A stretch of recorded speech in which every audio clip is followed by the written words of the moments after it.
I'm Beverly Kirk, Director of the CSIS Ideas Lab, here with Marianne Gasser. She is the Outgoing Head of Delegation for the International Committee of the Red Cross in Syria, and we're talking about the ongoing violence there. Syria's transitioned in the last 2 years from a place that was pretty stable, pretty normal, into a place where it's one of the most catastrophic humanitarian catastrophes that we've seen in the modern era. You experienced this personally, so could you describe for our audience what this transformation has been like? Yes, indeed. When I arrived in Syria in July 2009, the country was very stable, very normal, and the conflict started, in fact, in mid-March 2011.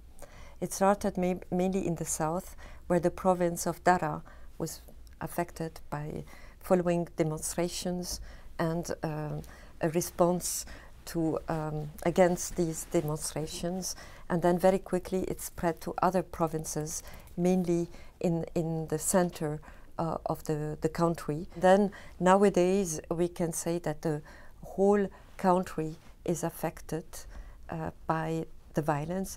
Can you talk about what we see in Syria now, the extreme use of military violence against civilians, the proliferation of these armed movements and the resulting fragmentation, and this escalation of the sectarian confrontations, and basically the regionalization of this conflict?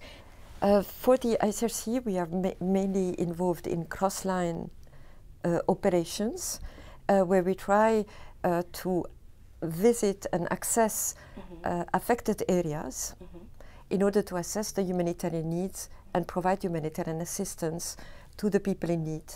We conduct these operations jointly with the Syrian Arab Red Crescent, which is our main partner. It is quite challenging to reach all the affected areas and to do cross-line operations because you have, let's say, forces from both sides. In order to do cross-line operations, you have to request a humanitarian pause to all sides. Some of the groups we have no contact due to the multiplicity of the groups, and it can be rather dangerous to do these cross-line operations, and therefore we count a lot on the respect of all weapon bearers, the respect of humanitarian workers, and the respect of the Red Cross and Red Crescent emblems. Can you describe the level of the targeted violence against the healthcare workers and the health facilities by both sides in this conflict? Yes, it is by both sides.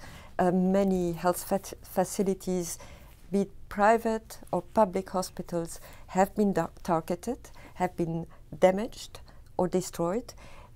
For example, in Home City, you had more than 10 private and national hospitals. Now only 3 are functioning today because of fighting.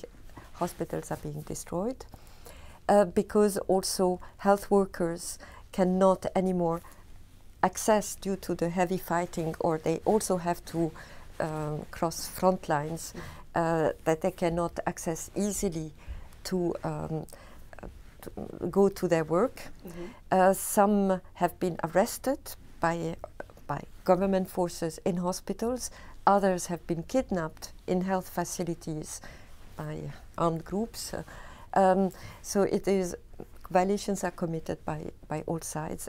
Can you talk about what you've seen in terms of how the ICRC's partner, the Syrian Arab Red Crescent, has been working to try to meet the needs of all of the people who are affected by this crisis? Since the beginning of the events, the ICRC is working jointly with the Syrian Arab Red Crescent. It is our main partner to respond to the needs to the civilian population.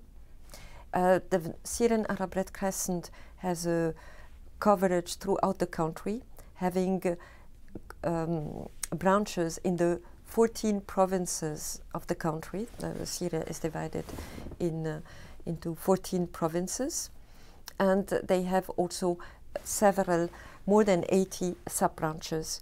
And in such a a context and in such a situation, it is extremely important to work closely with people who are on the ground, and to reach better the victims and the beneficiaries.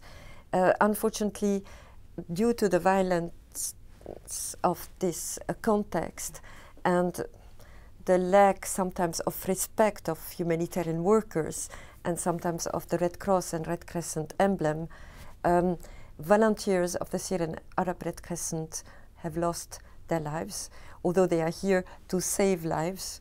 And since September 2011 until today, 20 volunteers of the Syrian Arab Red Crescent have been killed while on duty, the last one having been killed last week in the northeast of the country. What is your outlook regarding the future of this conflict and the prospects of post-conflict rebuilding? What do you see looking ahead? Well, what we see, first of all, that the level of destructions is really huge, and even if the conflict would stop soon, that we all hope, it will take years to reconstruct this country. Many people have lost, they have no more houses, water facilities and water pipes have been broken, electricity supplies also have been damaged. So very high level of very huge destructions. For the ICRC, we have seen that the humanitarian needs are growing by the day. Today we can say that not one single, every single family in Syria is affected by the conflict, has a relative which has been killed, wounded, kidnapped, arrested, and so on. So very violent conflict. And that's why the ICRC did launch a budget extension last week, because we have to increase our humanitarian needs, our humanitarian assistance in order to respond to the humanitarian needs. But it is very important for us and for other humanitarian actors that to continue to be present in Syria, and despite the volatility and complexity of the situation, to continue to assist the civilian population. Marianne Gasser, Outgoing Head of Delegation for the International Committee of the Red Cross in Syria. Thank you. Thank you. Thank you.